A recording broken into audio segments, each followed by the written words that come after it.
नमस्ते दोस्तों, आपका स्वागत है।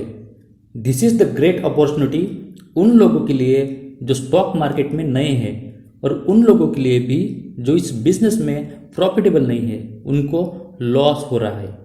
तो देखिए दोस्तों, अगर आपको इस बिजनेस में प्रॉफिटेबल होना है तो आपको क्या करना पड़ेगा, आपको कहीं ना कहीं से सीखना पड़ेगा। आपको सीखना पड़ेगा वो टेक्निक, वो human psychological behaviour, how to control emotions, ये आपको सीखना पड़ेगा।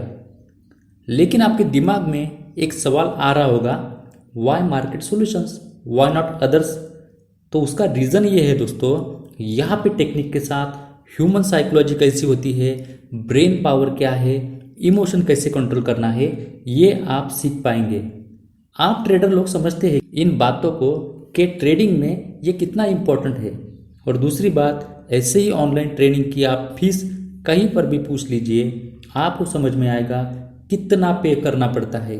यहाँ पे 80% ऑफ है कंपेयर टू अदर प्रोग्राम्स। याद रखिए दोस्तों, जितना आपका वन ट्रेड का लॉस होता है, हो सकता है कुछ ट्रेडर्स के लिए उससे भी कम इसकी फीस हो। तो एक छोटा सा लॉस समझ के इसे आप खरीद लीजिए, लेकिन ये लॉस आपको बहुत कुछ सिखाएगा। ये आपको एक बेहतर सिस्टम सिखाएगा, ये आपको एक बेहतर टेक्निक सिखाएगा और सबसे इम्पोर्टेंट आपको डिसिप्लिन सिखाएगा। तो अगर आप एक सक्सेसफुल ट्रेडर बनना चाहते हैं तो इस कोर्स को ज्वाइन कीजिए और सिस्टम को फॉलो कीजिए। Best of luck. Thank you very much.